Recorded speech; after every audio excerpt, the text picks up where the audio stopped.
vamos a empezar con el Espíritu Santo en el Antiguo Testamento. El Espíritu Santo en el Antiguo Testamento.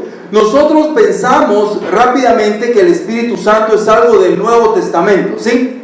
Nuestra idea es algo totalmente del Nuevo Testamento. Jesús prometió que el Espíritu Santo iba a venir después de que Él subiera, y bueno, el Espíritu Santo comienza con la iglesia, pero vamos a darnos cuenta que no. El día de hoy vamos a ver que el Espíritu Santo no es solamente del Antiguo Testamento.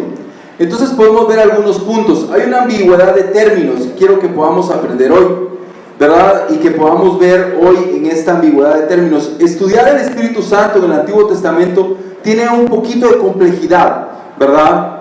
Por esta ambigüedad de términos. ¿Por qué? Porque la palabra en hebreo para hablar del Espíritu Santo es ruah, ¿verdad? Esa es la palabra hebrea o el término hebreo que se traduce como espíritu. Pero es complicado poder, para los traductores, ¿no? ¿Verdad? Para los traductores saber desde la antigüedad de qué está hablando, porque el ruah tiene esa ambigüedad de términos. Puede ser espíritu, ¿sí? Pero también puede ser viento, también puede ser aliento, ¿verdad? Entonces también puede ser aire. Entonces para ellos es muy complejo. El milagro que tenemos en las manos llamado Biblia ha requerido mucho, no solo de la inspiración de quienes lo realizaron, sino también de quienes lo han traducido, porque son lenguas muertas. Son lenguas muertas y es complicado. Entonces es un trabajo que siguen habiendo avances hoy en día en la bibliología, y lo vamos a ver en las siguientes sesiones. Pero bueno, dice, en muchos de los lugares en donde aparece es difícil decidir por traducir espíritu con E pequeña, o sea que puede ser viento, aire o lo que sea, o espíritu con E mayúscula. Aún en las referencias de Espíritu de Dios puede también interpretarse como el viento de Dios.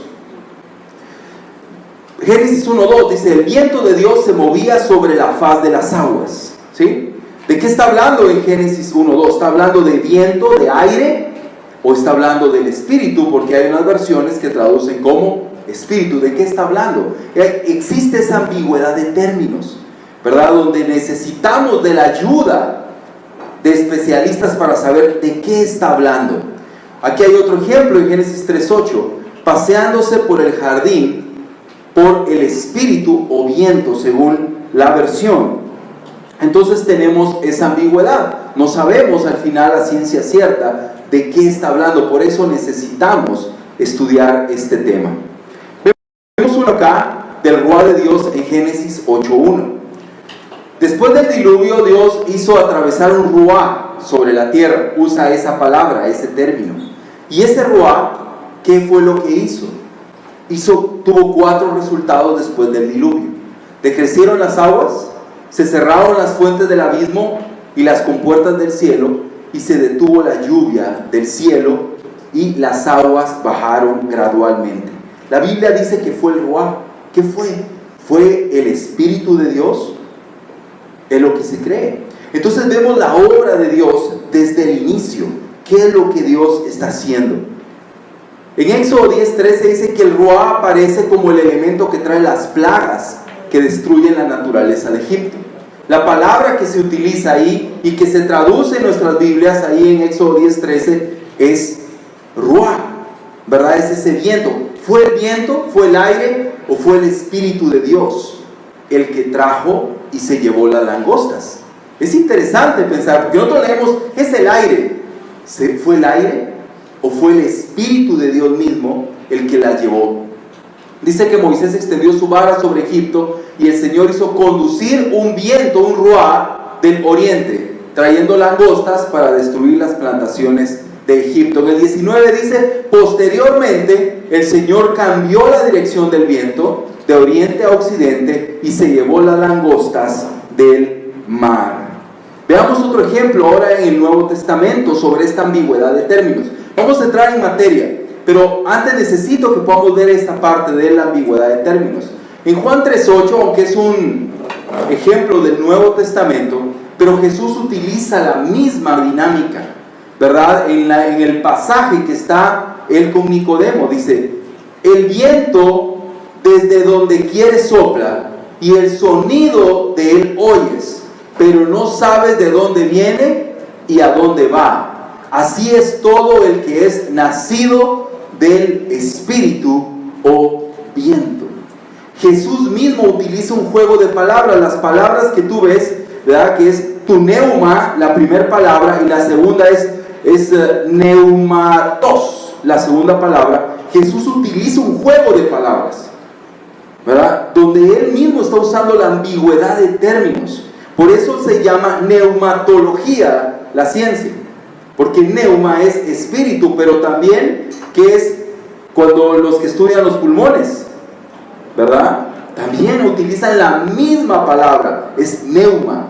Entonces, cuando vemos en el Antiguo Testamento viento, aire o espíritu, lo que tenemos que hacer es tener una pausa y leer más despacio, ¿sí? Porque podemos pasar de largo y dejar de ver tal vez de qué está hablando, y eso puede traer algo a nuestro corazón. Vamos a ver un video y después vamos a ver la obra del Espíritu Santo en el Antiguo Testamento.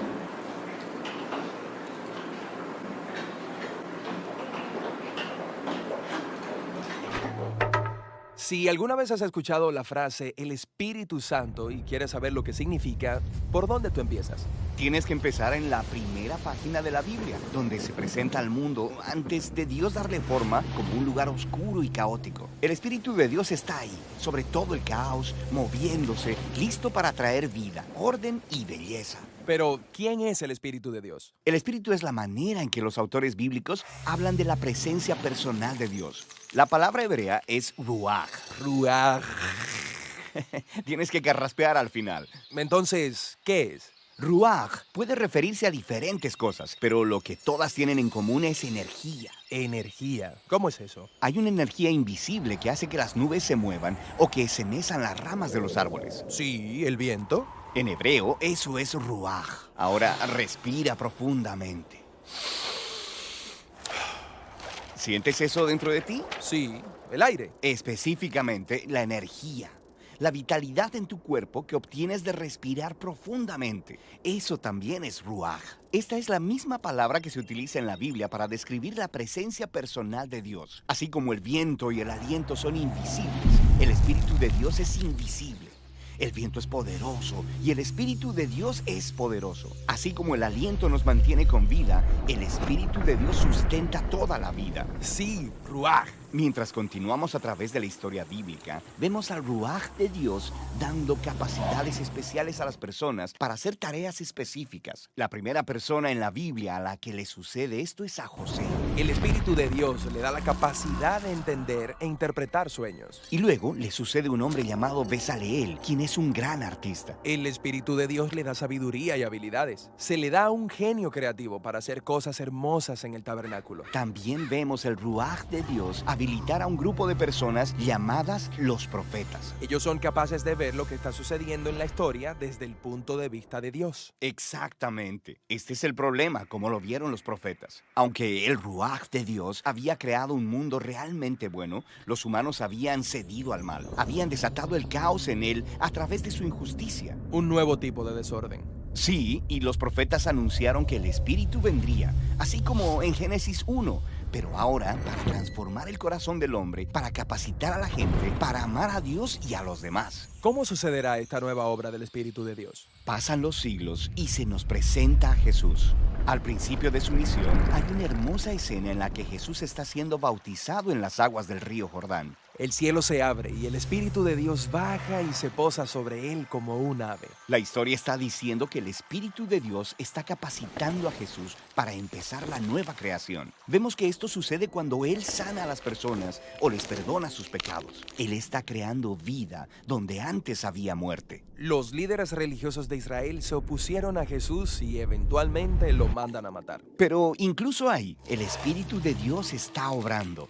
Los primeros discípulos de Jesús, quienes lo vieron resucitado de los muertos, dijeron que fue el espíritu energizante de Dios que levantó a Jesús de los muertos. Este es el principio de la nueva creación. Sí, y esta todavía continúa. Cuando Jesús se apareció a sus seguidores más cercanos, sopló sobre ellos y les dijo: reciban el Espíritu Santo. Poco después de eso, el Espíritu Santo vino poderosamente sobre todos sus discípulos, para que ellos puedan ser parte de esta nueva creación y compartan las buenas nuevas y aprendan cómo vivir bajo la energía e influencia del Espíritu de Dios. Hoy, el Espíritu sigue moviéndose en lugares oscuros. Sí, guiando a las personas hacia Jesús, transformándolas y capacitándolas para amar a Dios y al prójimo. La esperanza cristiana es que el Espíritu va a terminar este trabajo.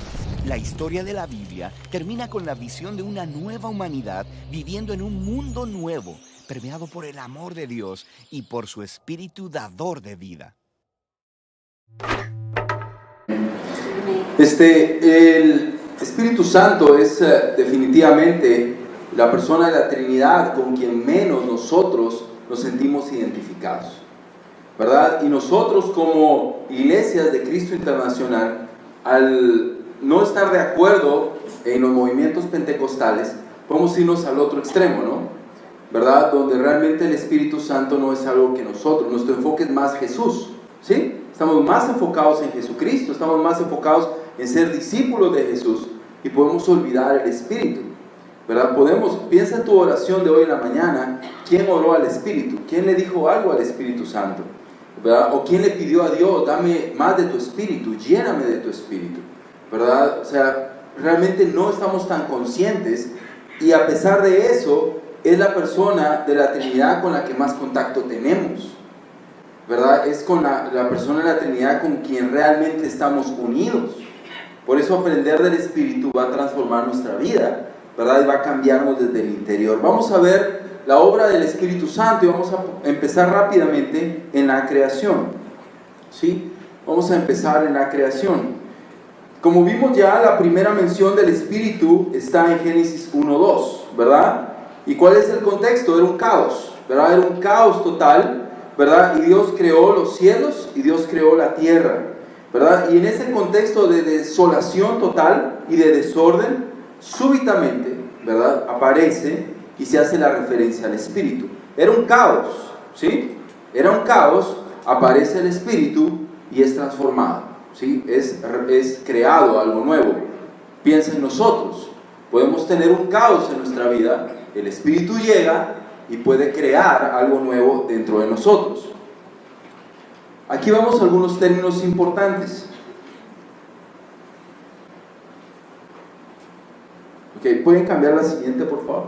Gracias. El Espíritu de Dios dice que no se menciona como un ente pasivo, ¿verdad? Sino algo activo. Utiliza una forma verbal que es el participio, ¿verdad? Como alguien que estaba revoloteando, como alguien que estaba agitándose sobre las aguas, sobre el caos.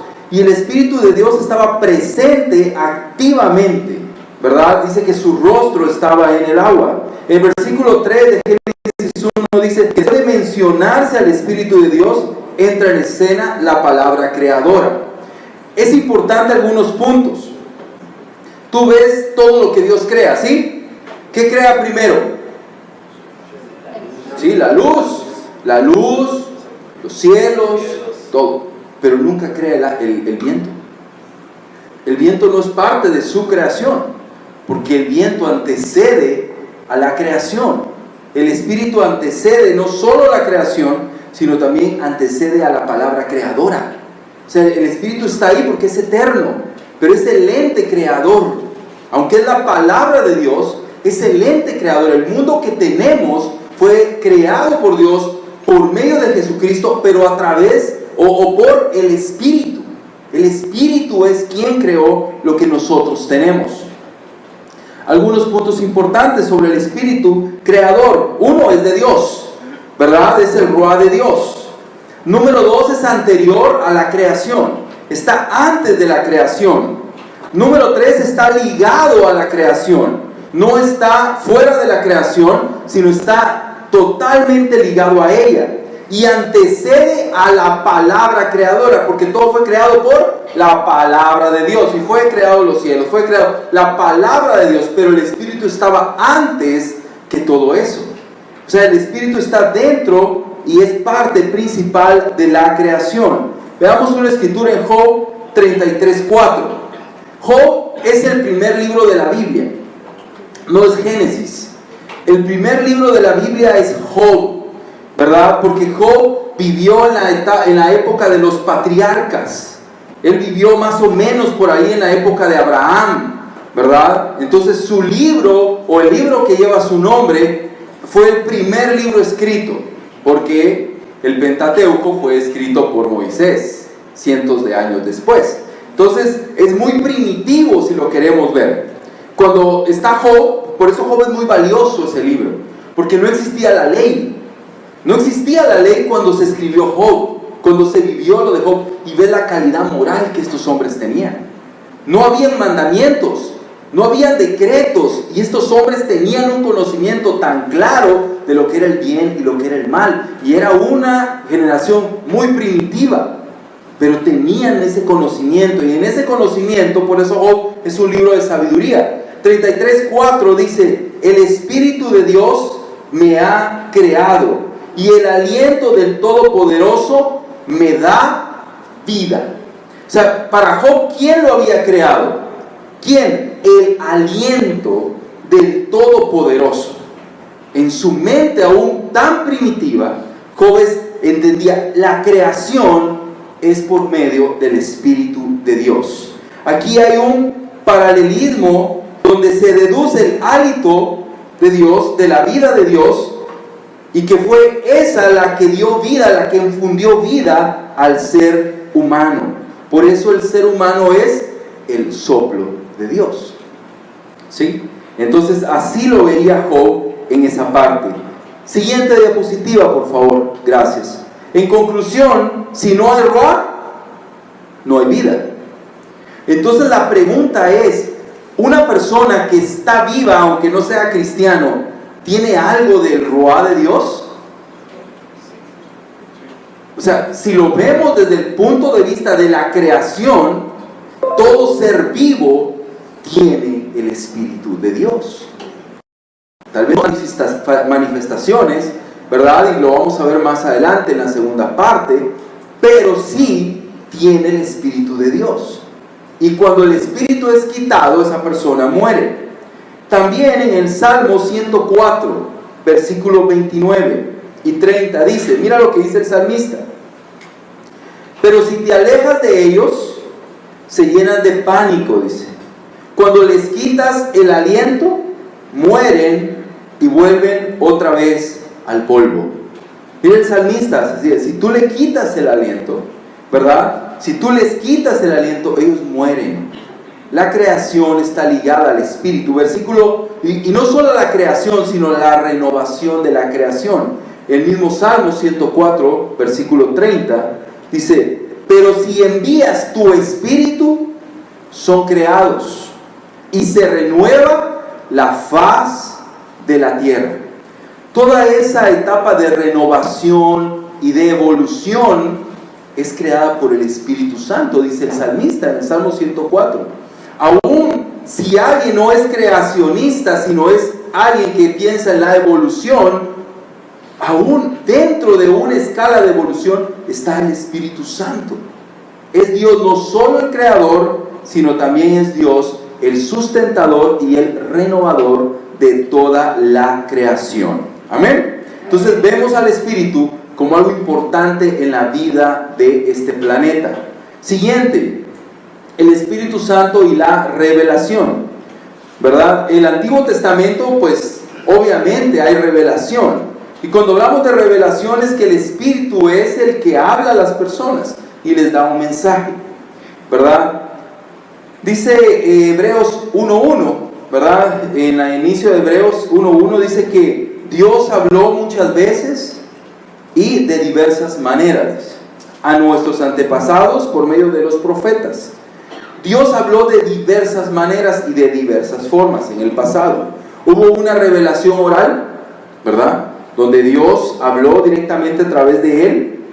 También una revelación por sueños, hay unos ejemplos ahí en Génesis 20, 31, 37, 40, en Daniel también, ¿verdad? Revelación por visiones, casi todos los profetas, no todos, pero casi todos los profetas registran, sobre todo los mayores, ¿verdad? Registran que tuvieron visiones. Entonces el Espíritu Santo dio esa revelación. O sea que cuando yo hablo del Espíritu Santo y quiero tocar el Espíritu, te quiero palpar y quiero ver al Espíritu, ve tu Biblia, ahí está el Espíritu. La revelación dada por el Espíritu está en nuestra Biblia. Pero vamos a ver algunos ejemplos. Antes de Abraham, ¿verdad? Dios habló con Adán, ¿verdad? ¿Recuerdan? Habló con Eva también, la regañó, ¿sí? Con Enoc también, ¿se acuerdan? Y con Noé, algunos ejemplos de personas con las que habló Dios antes de Abraham. Luego con Abraham también habló. No tenemos un registro de que haya sido el Espíritu Santo quien haya hablado con él, pero sí sabemos de que él se comunicaba con Dios y que Dios se le apareció, le habló y le dio la visión, ¿verdad?, del pacto que él iba a tener. Pero vemos la primera alusión a la revelación en José, y lo veíamos ahí un pedacito en el video, ¿verdad? José, y no es increíble, pero no es ni José ni Dios en algún sentido el que puede ver al Espíritu, sino es el faraón. El faraón es el que ve que este hombre tiene el Espíritu de Dios. En Génesis 41, versículo 38 dice: entonces el faraón preguntó a sus funcionarios: ¿acaso encontraremos a alguien como este hombre tan claramente lleno del Espíritu de Dios? Entonces aquí vemos la primera aclaración, ¿no? O la primera revelación de un hombre que dice: este hombre tiene una revelación divina. Es el Espíritu, dada por el Espíritu de Dios. Y sabemos del poder que tenía José, ¿verdad? De poder ver los sueños, de poder descifrar los sueños. Siguiente, Moisés. En Éxodo 4, ¿verdad? Dios se le aparece a Moisés. ¿En dónde? En la zarza ardiente. Hubo una revelación. En Deuteronomio también aparece parte de esa historia. Entonces Moisés recibe esa revelación. Recuerda, Dios habla con él, ¿sí? Y recibe las tablas de la ley y todo lo que queremos y todo lo que sabemos. Luego viene Josué. Claramente no hay en la época de Josué revelación. Si tú te das cuenta, en el libro de Josué no hay revelación, ¿verdad? No hay mucha revelación, no hay Dios hablando con Josué, Dios revelándole mensaje a Josué, ¿verdad? No existe esa interacción. Y en el libro de los jueces, menos. Aunque el Espíritu aparece mucho en el libro de los jueces, pero lo vamos a ver más adelante. En jueces no hay un registro de que Dios hablara. ¿Recuerdas cómo era la época de los jueces? Era terrible, ¿sí? Era una época donde el Espíritu no estaba. ¿Recuerda cuando llega Samuel? Dice que en la época de Samuel era muy poco común las visiones o las revelaciones. ¿Eso qué significa? Que el pecado apaga al Espíritu. O sea, el pecado, la rebeldía, hace que el Espíritu deje de dar revelaciones, visiones, que se deje de mostrar. Y la etapa de los jueces, como sabemos, fue una etapa de cada quien hacía lo que mejor le parecía, ¿sí? Y ese resumen que hace en el libro de Samuel, ¿no? Que Dios ya no hablaba, que era muy poco común que Dios estuviera presente en su espíritu dando revelación. Siguiente, los reyes. La etapa de los reyes es el periodo histórico de mayor actividad reveladora del Espíritu Santo. ¿Por qué? Porque todos los profetas que tenemos en la Biblia, todos los profetas mayores y la mayoría de los menores, todos vivieron en la etapa de los reyes. Nosotros estamos leyendo en la iglesia un plan de lectura de la Biblia en un año. Cada año tratamos de leer la Biblia completa y estamos leyendo un plan cronológico, ¿sí? Ese es el plan que estamos leyendo. Entonces es muy interesante porque cuando llegas al libro de los reyes, el libro de los Reyes te lo va mezclando con profetas. Entonces tú ya entiendes, ¿por qué dijo esto este profeta? Porque estaba pasando esta situación en el reino, ¿sí? Entonces los profetas reciben la revelación de Dios en esa etapa de los reyes. Es ahí en los reyes donde están los grandes profetas. Samuel es técnicamente el primer profeta, aunque aparece Natán también en los libros, Elías, Eliseo y Hulda, todos ellos sin escritos, ¿verdad? Siempre les decimos profetas mayores, ¿no? A los que tienen escritos, pero no es porque sean más importantes, ¿verdad? Porque Elías fue muy importante, sino porque escribieron la mayor porción. Otros, como estos grandes profetas, no escribieron nada, o por lo menos no tenemos sus escritos. Sí, y también, pues obviamente los conocidos profetas escritores, y también los profetas post-exílicos, como Ageo, Zacarías y Malaquías. Entonces, en esta etapa fue donde mayormente se vio el movimiento de la revelación. La mayoría de la Biblia fue escrita en ese periodo, el Antiguo Testamento. Fuera del Pentateuco, todo fue escrito casi en ese periodo, en el periodo de los profetas. Ahí se escribieron los libros históricos, se escribieron los libros proféticos y también los libros poéticos, con excepción de Job. Todo fue en ese periodo. Entonces el periodo de los reyes fue un periodo de mucha revelación del Espíritu Santo. Se puede concluir en algunas cosas, que los profetas del Antiguo Testamento, profeta significa, ¿verdad?, hablar en nombre de Dios, y profeta es la persona que habla en nombre de Dios, es el vocero de Dios. Lo céntrico de la profecía no es el acto de predecir el futuro, sino de denunciar lo malo, ¿verdad? Es más bien declarar cuál es la voluntad divina. Nosotros pensamos en profeta, ¿y qué es lo que nos viene a la mente? Alguien que predice el futuro, ¿sí? Esa es la idea, ¿verdad? O alguien que logra ver lo desconocido, ¿sí? Pero bíblicamente no es así. Los profetas, solo el 20% de sus escritos fueron de eventos futuros. El 80%, o sea, la mayoría, fue denuncia de lo que estaban viviendo en ese tiempo. Denuncia de lo que estaban pasando en ese tiempo. Y aquí hay un escritor, Rowley, que dice lo siguiente. Este autor dice que profetizar proviene del árabe nab'a, que quiere decir anunciar, y el hebreo ba, que quiere decir venir, llegar o entrar. Con estos elementos se saca el significado tanto del acto de anunciar como el de movilizarse para hacerlo. O sea, profeta es alguien que va y anuncia el mensaje de Dios. O sea, hoy cuando compartimos la fe y le estamos diciendo a una persona que se tiene que volver a Dios y tiene que dejar su pecado, técnicamente estamos profetizando, ¿sí? No estamos diciéndole, te va a pasar esto mañana, no. Pero cuando alguien se para aquí al frente y predica el mensaje de Dios y muestra cuál es la voluntad de Dios en su palabra, técnicamente está profetizando, ¿sí? O sea que si lo vemos desde este punto de vista bíblico, el ministerio profético continúa.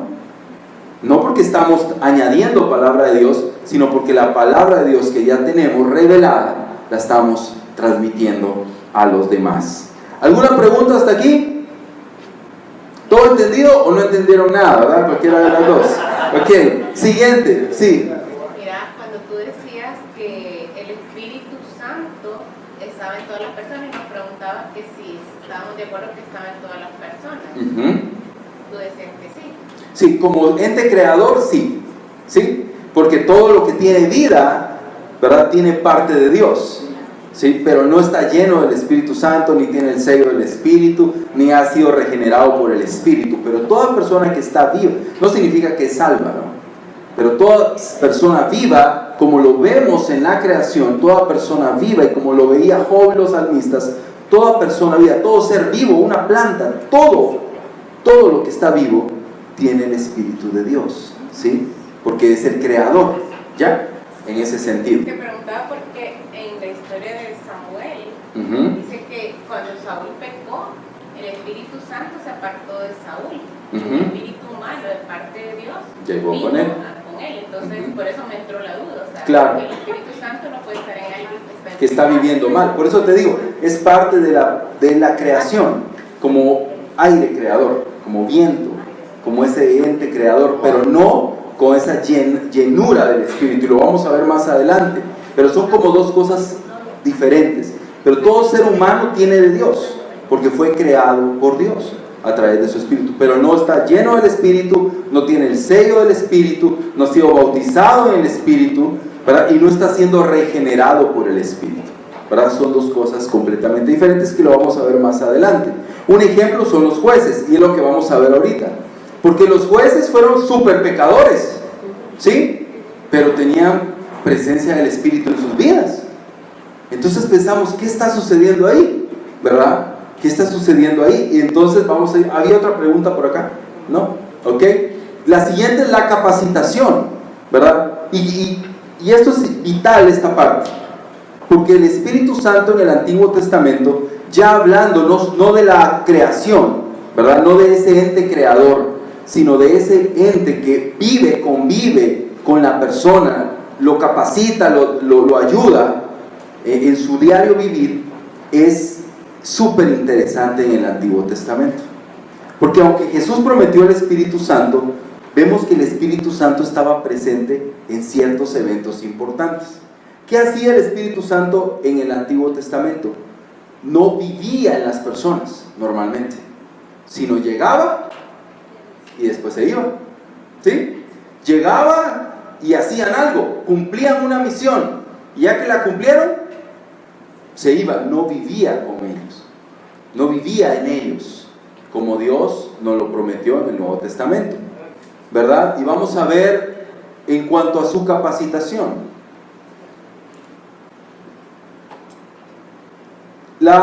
Dice, se afirma frecuentemente en la Biblia que el Espíritu Santo venía sobre algunas personas. El Espíritu Santo en el Nuevo Testamento está en algunos creyentes o en todos los creyentes, o en algunos discípulos, digámoslo de una manera, o en todos los discípulos. En todos, ¿verdad? En todos los cristianos verdaderos, ahí está el Espíritu. En el Antiguo Testamento no estaba en todos los judíos, ¿sí? Estaba en algunos sí y en algunos no, ¿sí? Lo vamos a ver en algunos ejemplos.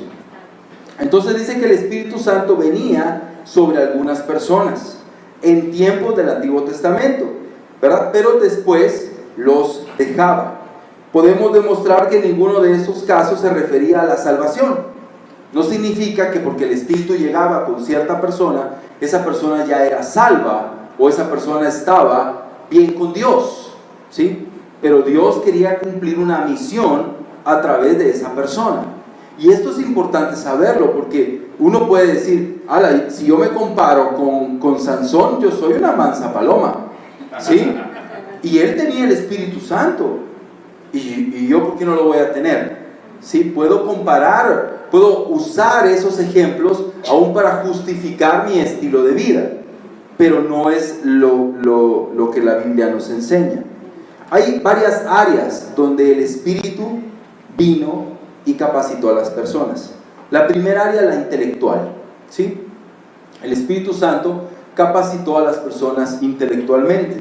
Éxodo 31 del 1 al 3. Éxodo 31 del 1 al 3 dice: el Señor habló con Moisés y le dijo: toma en cuenta que he escogido a Bezalel, hijo de Uri y nieto de Hur, de la tribu de Judá, y lo he llenado del Espíritu de Dios, de sabiduría, inteligencia y capacidad creativa, ¿sí? Entonces Dios capacitó a este hombre en una forma intelectual. El Espíritu Santo dice: lo he llenado del Espíritu de Dios, de sabiduría, de inteligencia y de capacidad. ¿Qué iba a hacer él? Iba a ser el diseñador del santuario.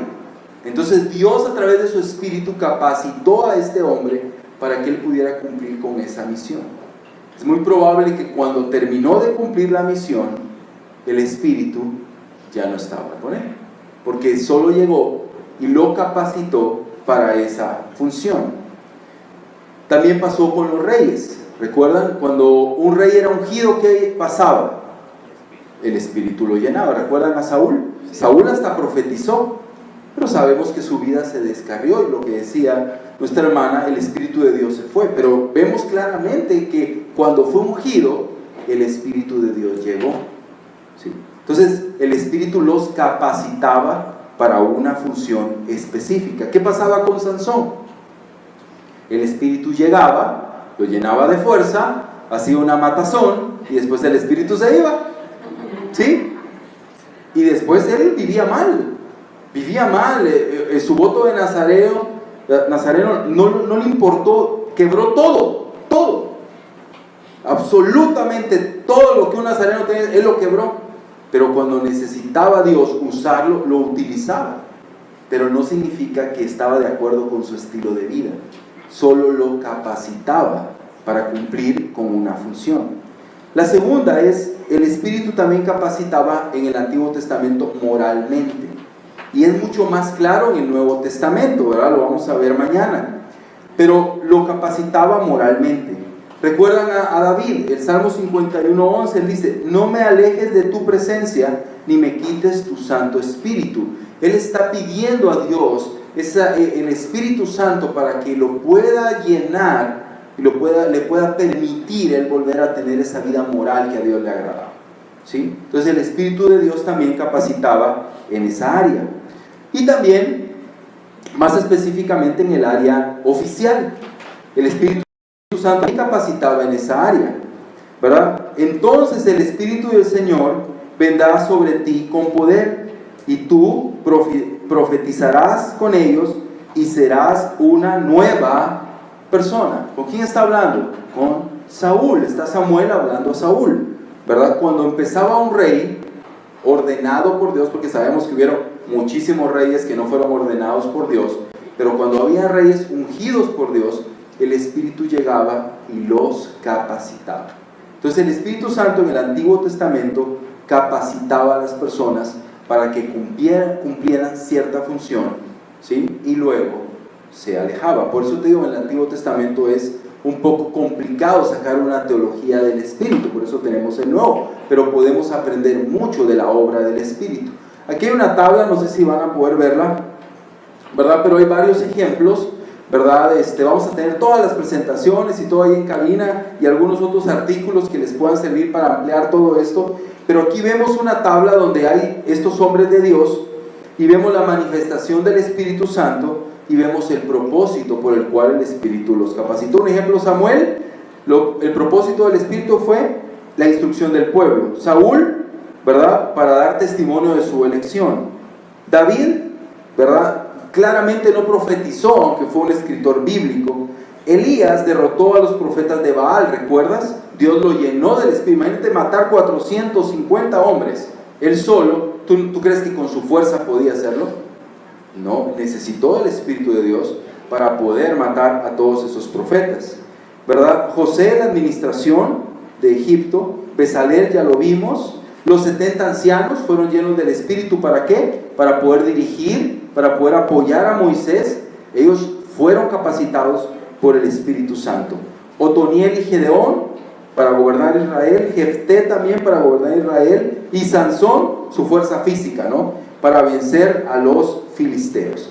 Entonces, en la parte de la capacitación, el Espíritu Santo, ¿verdad? Capacitaba que dando dones naturales, como a Bezalel, ¿verdad? Que le daba dones, le dio dones. 2, dando inteligencia, dando sabiduría, capacitando moralmente, ¿verdad? Ayudando a las personas a crecer en rectitud, y también en los papeles de liderazgo. El Espíritu Santo estaba en el Antiguo Testamento capacitando a las personas. ¿Ok? Puedes pasar. Entonces, vemos la obra del Espíritu en el Antiguo Testamento, es esa obra capacitadora hacia las personas. Obviamente Dios sigue capacitándonos, ¿verdad? Sigue ayudándonos, pero es esa obra capacitadora lo que fungía, ya vimos, en la creación, ¿verdad? En la revelación y también en la capacitación. Y finalmente también en predecir el futuro. También el Espíritu Santo en el Antiguo Testamento tiene esa parte importante de la obra futura, lo que iba a pasar en la perspectiva del Antiguo Testamento, la perspectiva que iban a tener hacia el Nuevo Testamento. Vamos a ver algunos ejemplos. sobre cómo veían, cómo el Espíritu los ayudó a profetizar todo lo que pasaría con el Mesías. Dice, reposará sobre el Mesías. Vemos esa parte importante. Isaías 11:2 dice, y el Espíritu del Señor reposará sobre él, el Espíritu de sabiduría y de entendimiento, el Espíritu de consejo y de poder, el Espíritu de conocimiento y de temor del Señor. ¿Sí? El Espíritu Santo estaba ahí. Algo que es importante en esta parte, y es importante también en el Antiguo Testamento, es que la presencia del Espíritu hacía ver que la persona estaba siendo aceptada por Dios. Jesucristo fue bautizado, ¿amén? ¿Sí? Y el Espíritu vino en forma de paloma. Todos escucharon la voz de Dios y vieron la luz. Mi pregunta es, antes de ese evento, ¿Jesús ya tenía el Espíritu Santo o no? Sí. Él ya estaba lleno del Espíritu Santo, pero era una visión externa, si lo quieres ver. ¿El cumplimiento de qué? De Isaías 11:2, ¿sí? Y el Espíritu del Señor reposará sobre él. Entonces los judíos conocedores de la ley, cuando vieron al Espíritu en forma de paloma, ¿en qué crees que pensaron? En Isaías, ¿sí? En Isaías. Entonces es tan importante ver cómo la obra del Espíritu en predecir el futuro ayudó a dar luz a las personas que estaban cerca de Jesús. Morará en toda carne. ¿Recuerdas que en el Antiguo Testamento en quiénes estaba el Espíritu? Solo en algunos. Pero el profeta Joel dijo lo que ya sabemos, ¿no? En Pentecostés. Entonces, después de hacer todas esas cosas, derramaré mi espíritu sobre toda la gente, dice Joel 2:28. Está prediciendo lo que iba a pasar en la era de la iglesia. El Espíritu Santo iba a estar en todas las personas. Luego dice que morará en forma plena y abundante, no como en el Antiguo Testamento, que era pasajero, ¿sí? Que era transitorio, sino aquí de una manera plena y de una manera abundante. Un ejemplo está en Ezequiel 11:19, y hay varias escrituras, pero Ezequiel 11:19 dice: les daré integridad de corazón y pondré un espíritu nuevo dentro de ellos, les quitaré su terco corazón de piedra y les daré un corazón tierno y receptivo. Está hablando a todos, no a algunos. Eso no se cumplió en el Antiguo Testamento, se cumplió en el Nuevo Testamento. ¿Cuál es la diferencia entonces entre la morada plena y abundante del Espíritu Santo en el Nuevo Testamento y la morada todavía no plena ni abundante del Espíritu Santo en el Antiguo Testamento? Vemos que hay dos completas diferencias, ¿verdad? Del Antiguo Testamento, su obra del Espíritu, y ahora hay una gran diferencia, ¿verdad? Y lo vemos. La diferencia es que hoy todo creyente tiene el Espíritu. Todo cristiano, cuando digo creyente estoy hablando de un cristiano verdadero, sino todo el que cree en Jesús, sino todo cristiano verdadero. Tiene el Espíritu, no solo algunos, no solo los líderes, todos tienen el Espíritu. Es la diferencia. Antes, solo algunos. Hoy todos podemos ser llenos, todos podemos ser capacitados, ¿verdad? Todos podemos ser regenerados por el Espíritu. Pero en el pasado no eran todos. Eran los que Dios decidía que iban a cumplir una función importante, ¿verdad? Entonces hay una gran diferencia entre ambos grupos. La expresión de toda carne, ¿verdad?, que está en Joel 2:28, se refería exclusivamente a la nación de Israel, ¿sí? Era una profecía solo para Israel. Pero en el día de Pentecostés vemos que Pedro la universaliza y él amplía la profecía diciendo que esa llenura, ¿verdad?, ese toda carne no iba a ser solo para los judíos, sino para todos nosotros. Y bueno, esto se dice fácil, pero hay varias cosas importantes, ¿verdad? Aparentemente los gentiles no estaban dentro de la promesa. O sea, tú y yo no podíamos acceder a esa promesa, pero gracias a Jesucristo tú y yo la podemos tener. En Hechos 11, del 14 al 17, En la segunda parte vamos a estudiar bien esta escritura, pero Pedro, hablando con los hermanos, dice: Él te dirá cómo tú y todos los de tu casa pueden ser salvos. Cuando comencé a hablar, continuó Pedro, el Espíritu Santo descendió sobre ellos, tal como descendió sobre nosotros al principio. Entonces Joel 2 se amplió a todos nosotros y tenemos esa gran bendición hoy como cristianos. ¿Qué podemos ver para concluir esta primera parte? Número 1, el Espíritu es creador y es renovador de la naturaleza. Y todo ser viviente tiene una parte de ese Espíritu, ¿verdad? Porque el día que quita el viento, el hálito de vida, ese ser humano muere. O sea, todos, nuestro cuerpo funciona gracias a Dios, como decimos, ¿sí? Número 2, la revelación. La revelación que tenemos en nuestras manos, que es la Biblia, fue dada a través de ¿quién? Del Espíritu Santo. Hoy en día nosotros también podemos crecer y mejorar nuestro entendimiento de esa revelación a través de ¿qué? Del Espíritu Santo. El Espíritu Santo es quien nos ayuda a entender las Escrituras, quien nos ayuda, por eso no podemos jactarnos. Es el Espíritu en su bondad que nos da el entendimiento, como lo dio a esos hombres. También el Espíritu Santo nos capacita. Si hoy tenemos dones o desarrollamos dones, ¿sí?, Dios nos los da a través de su Espíritu y podemos ponerlos a beneficio de la iglesia, y es Dios el que nos da y nos capacita. Y número 3, también tenemos una esperanza futura.